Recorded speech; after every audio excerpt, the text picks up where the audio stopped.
Baik, Assalamualaikum warahmatullahi wabarakatuh. Perkenalkan, nama saya Jumriani dari Program Studi Bimbingan dan Konseling Universitas Negeri Makassar.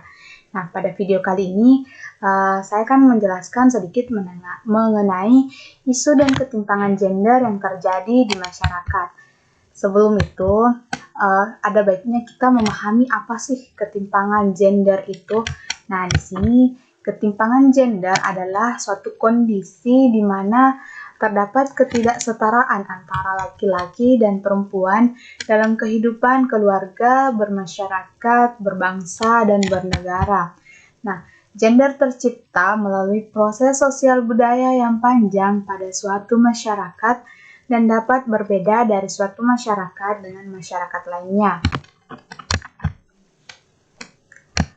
Terdapat beberapa ketimpangan gender yang sering dialami dalam masyarakat. Yang pertama yaitu subordinasi atau menomorduakan perempuan. Tidak hanya menomorduakan, pandangan superioritas terhadap laki-laki untuk sebuah jabatan tertentu harus diubah. Kemampuan kecerdasan bekerja tidak ditentukan oleh jenis kelamin, melainkan ditentukan oleh kapasitas dan kesanggupannya memikul tanggung jawab. Yang kedua yaitu perlakuan tindak kekerasan. Seseorang yang diperlakukan kasar bukan dianggap sebagai subjek, tetapi objek yang wajar dijadikan pelampiasan. Telah banyak kasus yang tercatat bahwa perempuan sering dijadikan objek kekerasan oleh laki-laki yang tidak bertanggung jawab. Tindakan tersebut terjadi karena masih ada anggapan kuasa dan superioritas laki-laki terhadap perempuan.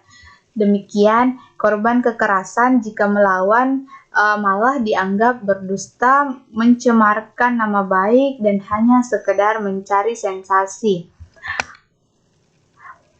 Apabila tidak menaati perintah laki-laki ataupun suami, akan dikatakan durhaka dan melanggar perintah agama. Tentu ironi yang masih banyak ditemui di lingkungan sekitar kita. Nah, yang ketiga yaitu stigma negatif, di mana banyak stigma atau label yang melekat pada diri kita karena konstruksi sosial di masyarakat. Misalkan, perempuan harus bekerja pada ranah domestik, sedangkan laki-laki pada sektor publik. Anak laki-laki yang mudah menangis dianggap sebagai laki-laki yang lemah atau cengeng, bukannya dianggap wajar sebagai ungkapan emosi yang wajar. Kemudian selanjutnya faktor penyebab ketimpangan gender yang terjadi di masyarakat. Pertama yaitu stereotip atau pelabelan sifat tertentu, di mana perempuan cenderung mendapat stereotip yang merendahkan seperti perempuan adalah makhluk yang lemah, emosional, cengeng, dan tidak tahan banting. Kedua yaitu subordinasi pada salah satu jenis kelamin, yaitu perlakuan menomorduakan perempuan. Nah, pemimpin masyarakat hanya pantas dipegang oleh laki-laki. Perempuan hanya dapat menjadi pemimpin hanya sebatas pada kaumnya atau sesama perempuan. Yang ketiga adalah budaya patriarki di masyarakat, di mana budaya patriarki ini menganggap kaum laki-laki secara kodrati memiliki superioritas atas kaum perempuan dalam kehidupan pribadi, keluarga, masyarakat, dan bernegara. Yang terakhir yaitu tindak kekerasan terhadap perempuan. Nah, di sini perempuan seringkali dianggap sebagai kaum yang lemah secara fisik, sehingga seringkali mengalami kekerasan dalam bentuk pemukulan, pemerkosaan, dan pelecehan seksual.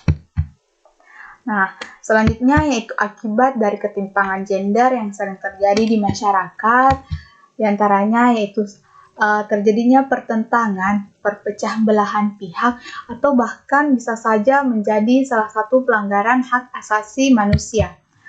Selanjutnya yaitu solusi dalam mengatasi ketimpangan gender. Pertama yaitu mengakhiri diskriminasi terhadap semua wanita, bahkan anak-anak perempuan.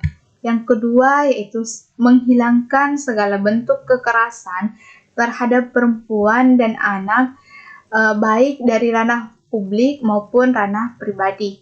Hal ini termasuk perdagangan manusia dan eksploitasi seksual pada perempuan dan anak. Ketiga yaitu meningkatkan pelayanan umum dan kebijakan publik yang lebih pro terhadap perempuan. Terakhir yaitu melawan pernikahan usia dini pada anak perempuan.